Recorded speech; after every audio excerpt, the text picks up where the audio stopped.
Leşir. Evet, statik buydu işte. Teşekkürler.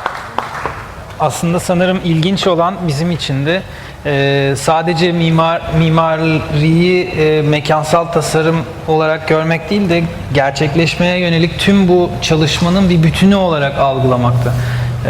Bu noktada hakikaten Werner Sobek ve diğer tüm ekibin aslında uyumu o anlamda çok hakikaten projeye de destek oldu gelişmesine. Ufak bir şeyle devam etmek istiyorum ben. Projenin bulunduğu alan itibariyle aslında hakikaten çevrenin etkisi yapının üzerinde ne olacak? Sadece güneş, rüzgar, işte yağmur, peyzaj değil, aynı zamanda buradaki kullanıcıların ses anlamındaki konforu da ne olacak onu etüt ettik. Sağ olsun Talayman ekibi de bize bu konuda çok destek oluyor. Onlarla beraber hazırladığımız bu çalışmanın bir açıklaması. Özellikle kuzey cepheden ki yola çok paralel olduğu için oradan büyük ölçüde sesle ilgili problem olabileceğini tespit ettik. Dış gürültü konforu anlamında. O sebeple de aslında çiftçi dar cephe kendisini bu sebeple de birazcık daha ön plana çıkarıyor. Çünkü ikinci bir cidardan ötürü sesi kesme, azaltma şansımız gündeme geldi. Burada da açık ofis ortamından bahsediyoruz. Açık ofis ortamının üzerine bir de çağrı merkezi ortamı oluşacak buranın içerisinde. Dolayısıyla ses yansışım düzeyleri, bir karşılıklı anlaşım ile ilgili değerler, bunların hepsi üzerinden bir çalışma yürüyor şu an halihazırda. Tabii açık ofisin ötesinde bir de asma tavansız, biz tavandan soğutma yaptığımız için asma tavanımız yok. Asma tavan olmayınca bununla ilgili de muhtelif değerler ortaya çıktı ve farklı hem görsel anlamda mekanı arzu ettiğimiz yükseklikte tutmak üzere hem de akustik anlamda karşılığını verebilecek malzemeler sistemler kullanmaya çalışıyoruz. Şu an dikine bir sistem üzerinden devam ediyor proje. Burada konferans salonunu görüyoruz. Auditorium da önemli yine mekanlardan biri. Kompleksin aslında bir nevi kapalı toplanma alanı diyebiliriz. Buradaki aktivitelere uygun şekilde yine kullanıcıların sesi iyi algılamasıyla ilgili mesela bizim düşündüğümüz tavan çok daha yüksekti örnek olarak. Konferans salonu yüksekliği ortaya çıktı. Çok hoşumuza gitmedi belki ilk başta ama sonuç itibariyle bu iyi anlaşılabilirlik ve binanın çalışması her şeyden önemli. Yani çalışmayacak bir konferans salonunu kim niye imal etsin? Dolayısıyla şu an yeni üzerinde çalıştığımız bir parçası bu projenin iç tasarım anlamında. Buradan yavaş yavaş aydınlatmaya doğru kayacağız. Birkaç tane bizim hazırladığımız gece görseli diyeyim.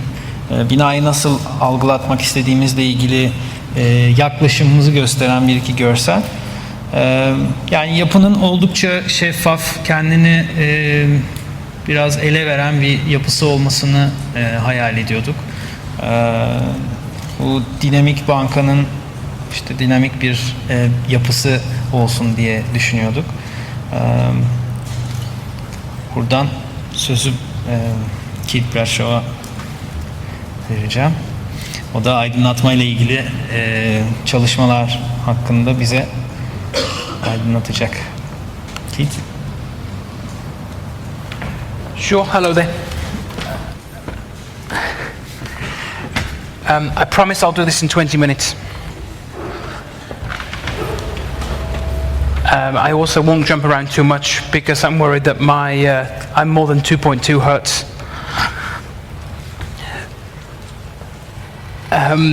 The key thing, what I want to talk about quite quickly at the beginning is the responsibility of a lighting designer to make sure that their ideas fit with the project. I think we're all sick to death of seeing lighting projects that don't fit with buildings.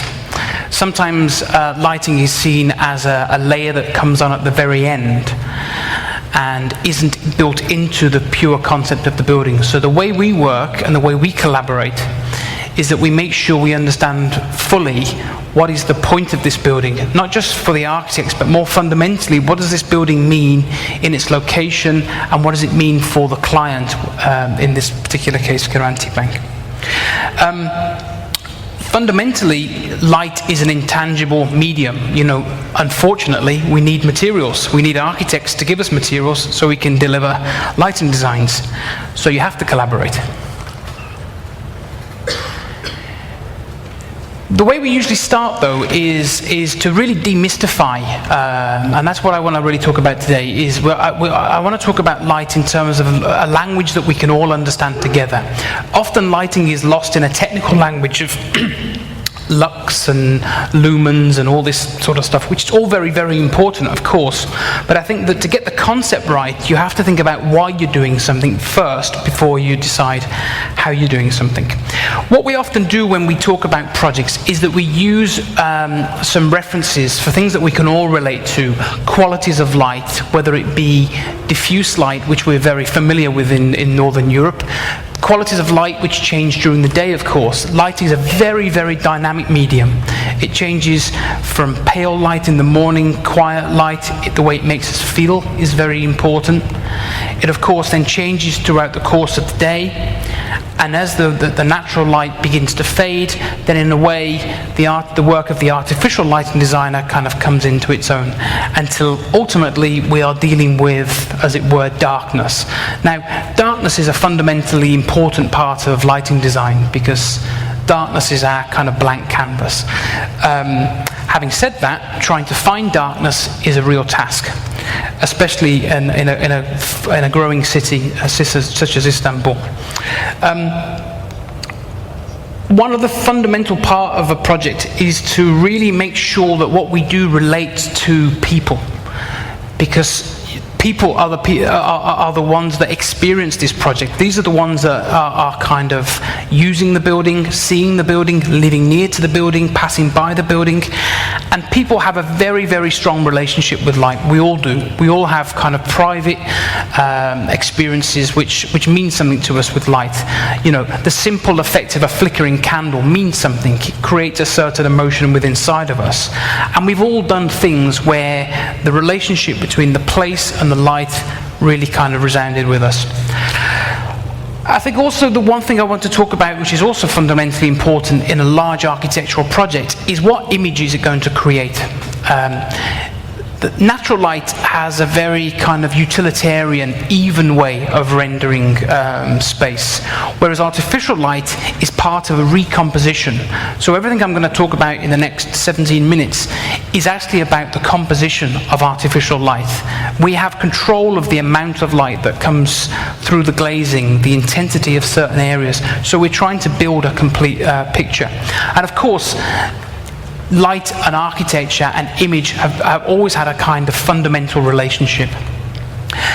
The use of kind of control between natural light and artificial light is very important, especially in a glazed building of this type, where there is a lot of natural light penetration. So if we don't need to turn the lights on, then why would you? Because that's completely wrong.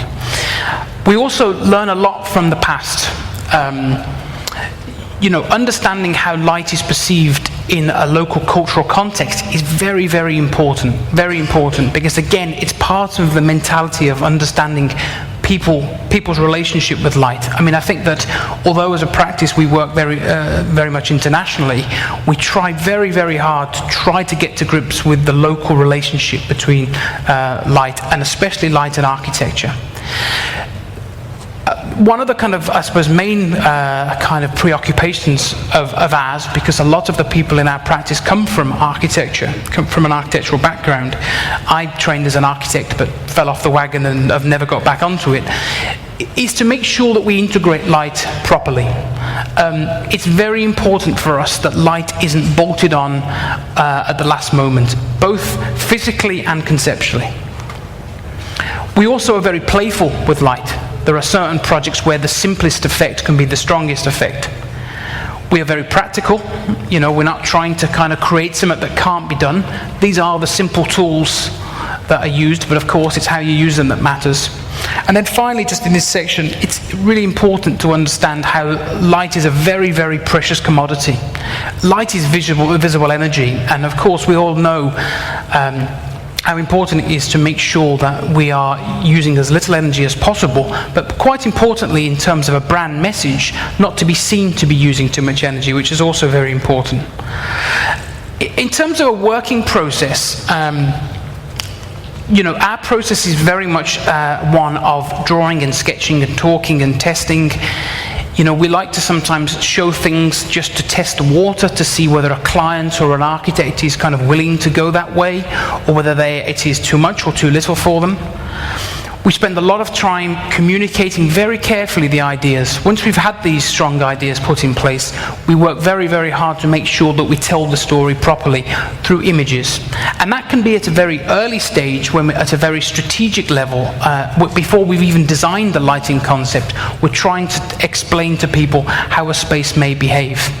Then when we go into more detail to talk about concepts, we are then creating very, very detailed presentations which communicate clearly to a broad range of people, from architects to clients to user groups, exactly, you know, what the lighting concept is and why it's there. This is also very important. That bald head is my bald head there. This is a very important part of the process of lighting design, and that's actually testing, because anybody that says to you that they can do lighting design at a computer is telling you lies. It's a very, very physical, three-dimensional medium that you have to test and play with to make sure it works appropriately. Then, of course, you go into the detailed coordination drawings, but without doing that testing, you can't draw this stuff. And anyone that brings to you a technical drawing of lighting without an idea should be shot. The final stage of the process is the delivery, because it's all very well for me to show wonderful pictures and say nice words, what the concepts are, but delivering lighting projects is fundamentally important. And that is something that Coran will talk about in a second, about how these ideas will be delivered. So you go right through from initial concepts through to the delivery. You go through the 2 years of agony and pain and cost cutting and fights, but you try to deliver the projects. That's a very important part of it. In terms of collaboration, you know, we work with a lot of people, so we're used to getting into the heads of many different kinds of architects and engineers, and also clients, because the cultural understanding of a client is also very, very important. But specifically about this project, what we wanted to start off by doing is understanding where this project was going, and importantly, what did it look like at night. This is effectively a residential area. So what kind of neighbour is this project at night? Is it going to be a neighbour where you say, oh God, I wish they'd turn all the lights down so I can get to sleep tonight? Or is it going to try much harder to embed itself into a residential neighbourhood? And the great thing about a residential neighbourhood is its eclectic mix of activity. It's dynamic through its natural process of when people are at home, what they're doing, how they're behaving. So actually, strangely for us, we didn't want to create an exterior lighting scheme, a standalone exterior lighting scheme. We were being brave enough and bold enough to say that the exterior image of this building, given its context, would be that the interior light, because it's a glass building, would provide the dynamic image through activity, which would actually make the whole overall composition.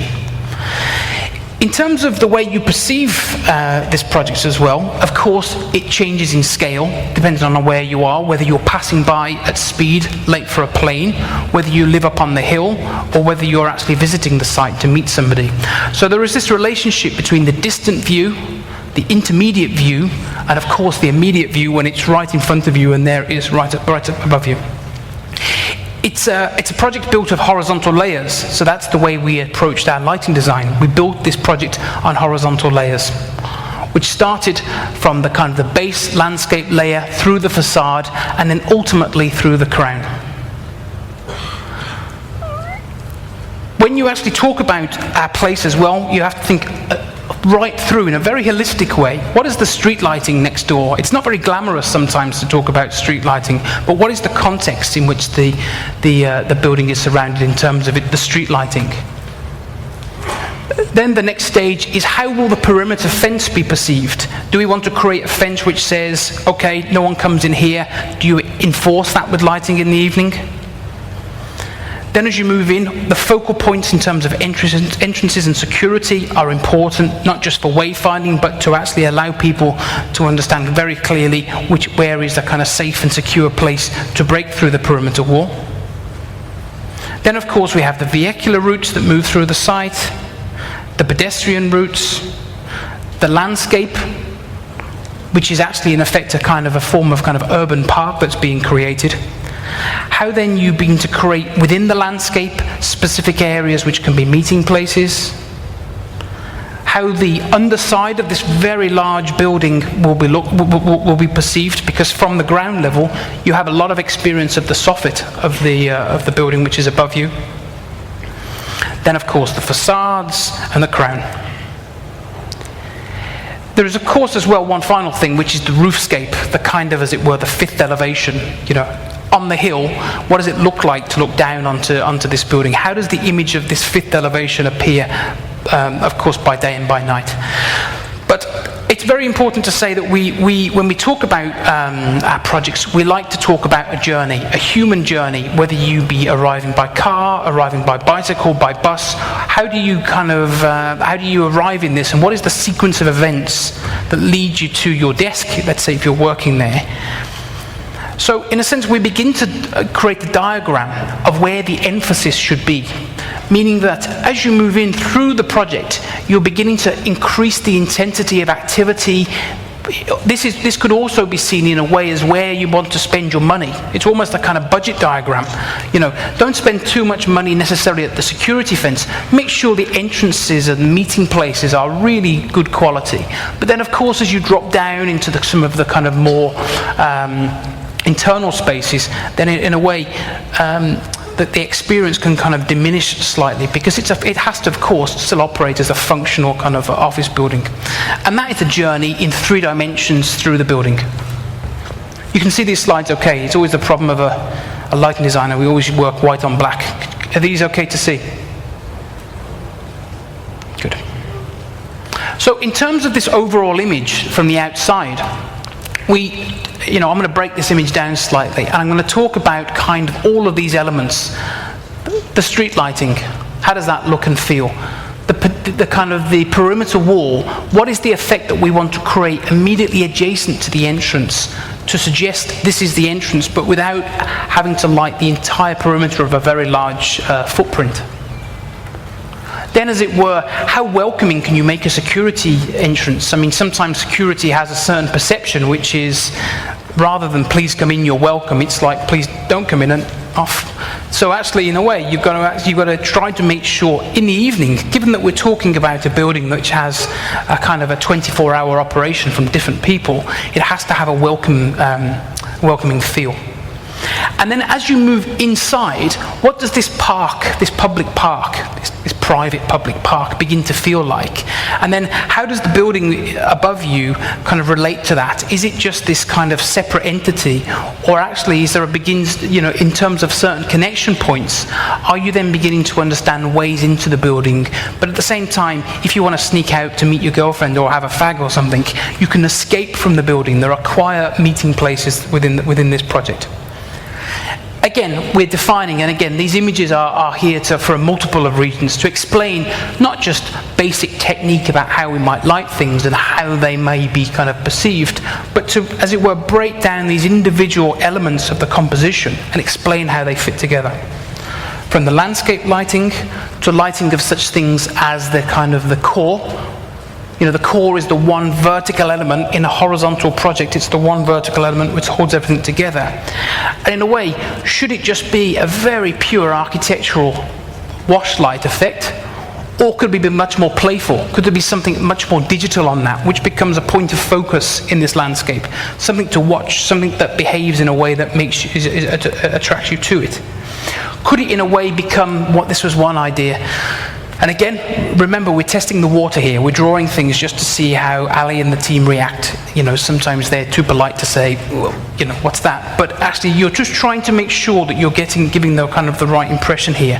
But how this, which is almost digital grass, relating to the landscape, could also be part of it, to build up this overall composition.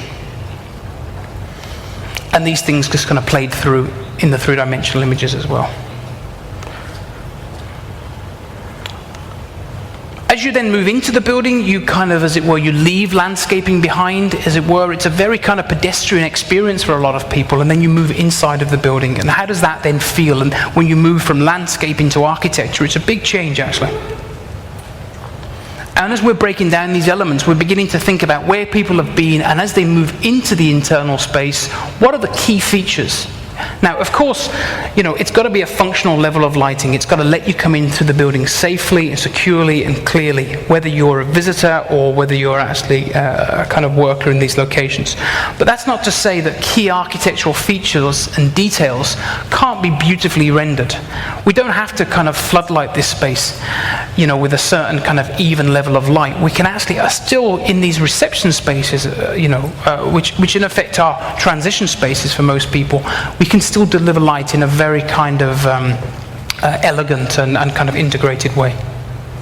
So, again, in terms of working process, we are drawing the detail in concepts to see, can we have a little bit more space? If you change the detail of the timber work, this would work quite, in a slightly better way. So in a way, we are coming up with concepts and also pushing against existing architectural details to see if we can find a better way of doing something. Because often, when you talk about lighting design, you spend as much time talking about materials as you do about lighting equipment. It's not about fluorescent tubes, LED downlights, really. That's part of the job. It's to do with the relationship between materials, the finish of materials, the texture of materials, the way that then changes the light is a really important part of truly good lighting design. Different concepts as you move through, how the auditorium then begins to look. How do you make a space like this functional and attractive at the same time? How are you then creating cool spaces? Almost, although it's a campus, it's a workspace. Now, it's not to say that every meal you have here has to be like a kind of canteen experience. Maybe throughout the course of the day, the way the light may change and vary allows you to create different lighting scenarios depending on the meal you're having. Now, that's not necessarily a truly original thought. Every hotel, bar and restaurant behaves in that way. But if you bring that logic into the workspace canteen, you can have a lot more kind of influence on people's behavior. In terms of the vertical circulation, we thought about all the ways in which one can light a lift cab, but the lift cab is again part of the experience, so you've got to make sure the lift cab isn't a bad experience. And how then do we make a dynamic experience? You've got a contained audience in a lift cab. As you move through the lift cab, you can actually, for that 2 or 3 floors, have a very strong impact on the way people kind of experience that space.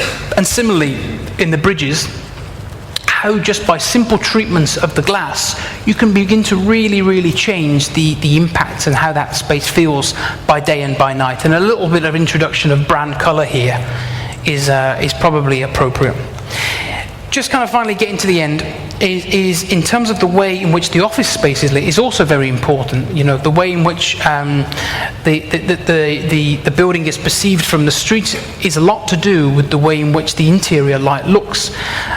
One of our other projects was the 30 St Mary Axe building, the Swiss Re Gherkin as it's called in London. And again, that doesn't have an exterior lighting scheme as such, but what it does have, which is again quite modest, is a very, very carefully designed series of lighting systems in the ceiling. So when you stand at the bottom of the building or stand back from the building, you understand a very homogeneous, very clean experience of the interior lighting, which is very important. And again, as we move through the building and we're trying to bring a little bit of life to this edge, so there is a consistent detail in there, but it's interior light, it's not exterior light. And then the final debate is on the crown, and I think we're still kind of, as it were, pushing and pulling about this, because in a funny way, the crown is the one thing that you could argue unifies the whole project together. But similarly, there's another argument that could be made in a very pure way, just to say, okay, but just actually the building is purely about occupation. Don't come up with some kind of device that holds the whole thing together. So we're still debating that amongst ourselves to bring together this overall composition.